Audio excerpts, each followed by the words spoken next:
Hello friends, welcome to my channel. আমি অভিষেক, তোমাদের সাথে আরও একবার নতুন কিছু নিয়ে নতুনভাবে। আজকে আমি এসেছিলাম দিদির বাড়িতে। তো দিদির বাড়িতে এসে আমি কিছু চন্দ্রমল্লিকা গাছ এখানে কিনে বসিয়েছিলাম। তো সেই চন্দ্রমল্লিকার মধ্যেই ফার্স্টে যেটা দেখালাম ওটা চন্দ্রমল্লিকা একটা, এটা গোলাপ একটা থাই ভ্যারাইটি। তো এটাও খুব সুন্দর, মানে দুর্দান্ত একটা সাইজ। এটা হচ্ছে সূর্যমুখী। কোথা থেকে হয়েছে জানি না, কেউই গাছ বসায়নি, আমি বাবা জামাইবাবু কেউই বসায়নি। তো দিদির বাড়িতে বাগানে প্রচুর গাছ আছে, মানে বাগান বলতে কোয়ার্টার। এটা হচ্ছে আনার, মানে যেটা আমরা বেদানা বলে থাকি। এটা আরেকটা লাল কালারের গোলাপ। তো গোলাপটার অসাধারণ সাইজটা এবং স্টিকটা উঠেছে গোলাপটা, তোমরা দেখো স্টিকটা উঠেছে অসাধারণ। তো দুর্দান্ত লাগছে।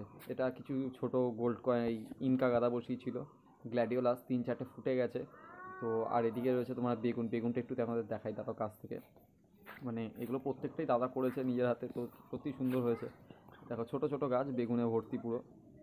ছোটো ওই দেখো ওখানেও বেগুন আছে, এই সামনে এটাও দেখো, এইখানটাতেও বেগুন রয়েছে। তো এগুলো তো পুরো বেগুনে ভর্তি। তো চ্যানেলটা ভালো লাগলে তোমরা সবাই শেয়ার অ্যান্ড সাবস্ক্রাইব করে দিও। আর এখানে দেখো গ্ল্যাডিওলাস আমি কেটে ফেলে দিয়েছি, বেশ বড় বড় গ্ল্যাডিওলাস দেখতে পাচ্ছ, কেটে ফেলেছি।